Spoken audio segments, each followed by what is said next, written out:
There is a basic rule that exists in every healthy society and every healthy relationship. You do not take what does not belong to you.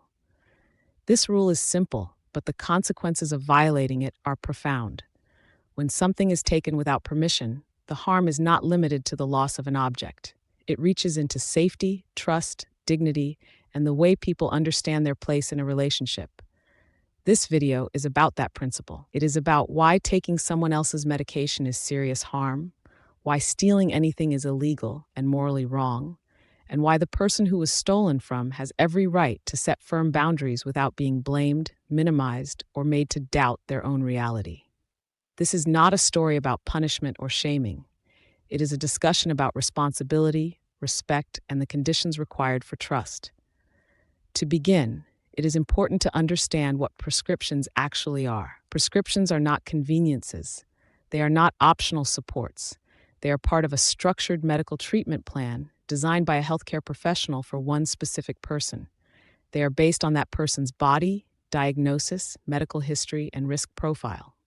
When a medication is prescribed, dosage matters, timing matters, consistency matters. Removing access to that medication, even temporarily, can have real physical and psychological consequences. Missed doses can cause withdrawal symptoms. They can destabilize mood and cognition. They can interfere with sleep, emotional regulation, pain control, or daily functioning. The person who experiences these effects is always the person the medication was prescribed to. When someone else takes that medication, they are not sharing. They are interfering with medical care.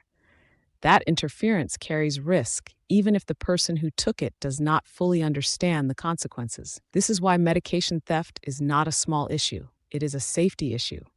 Now, zooming out from medication specifically, there is a broader truth that must be stated clearly. Taking anything that does not belong to you is theft. It does not matter if the item is small. It does not matter if the person is close to you. It does not matter if you believe you needed it more. The law does not change based on relationships, and neither does basic morality. Theft is illegal because it violates ownership and consent. At a moral level, it communicates something deeply damaging. It says that one person's wants or impulses were prioritized over another person's rights, safety, and well-being. That is not how someone treats a person they care about.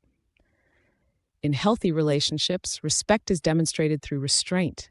It is shown by recognizing that access does not equal entitlement. Just because you are close to someone does not mean their belongings, money, or medical care are available to you. Love does not erase boundaries. Closeness does not override consent. Another important distinction must be made here. Intent does not cancel impact. A person may say they did not mean harm. They may say they were struggling, desperate, or unaware of the seriousness. While context may explain behavior, it does not undo the consequences. Medical harm still occurred. Trust was still broken. Safety was still compromised. Minimizing the impact by focusing on intent places the burden on the person who was harmed to absorb the damage quietly. This brings us to a pattern that often follows theft within close relationships. Gaslighting. Gaslighting occurs when a person notices something is missing or wrong and is told that they are imagining it, misremembering, or overreacting. It is especially harmful because it attacks a person's confidence in their own perception. When someone is told nothing happened when something clearly did happen, the nervous system registers danger. Confusion replaces certainty. Self-doubt replaces clarity. Gaslighting does not repair harm, it deepens it. It turns a boundary violation into a psychological injury. For repair to even be possible, honesty must exist. Without acknowledgement of reality, trust cannot be rebuilt. For the person who took something that was not theirs, accountability is essential. Accountability is not the same as shame. It is not about being attacked or condemned. It is about recognizing that an action caused harm and that harm matters. Accountability sounds like acknowledgement without defensiveness. It sounds like taking responsibility without justification.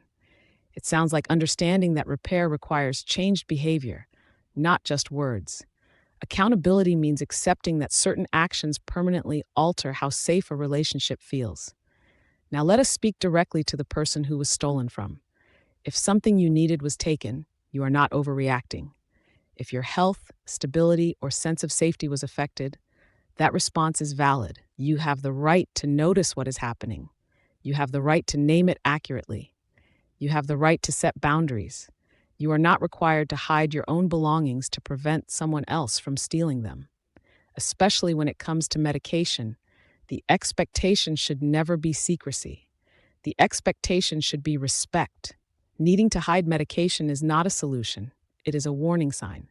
It indicates that trust has already been broken and safety is no longer guaranteed. Responsibility for theft does not belong to the person who was harmed. It belongs to the person who violated the boundary. Setting boundaries is not punishment. It is protection.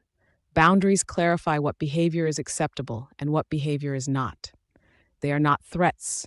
They are not attempts to control another person. They are statements of what is required for continued safety and respect. It is appropriate to say this behavior is not acceptable.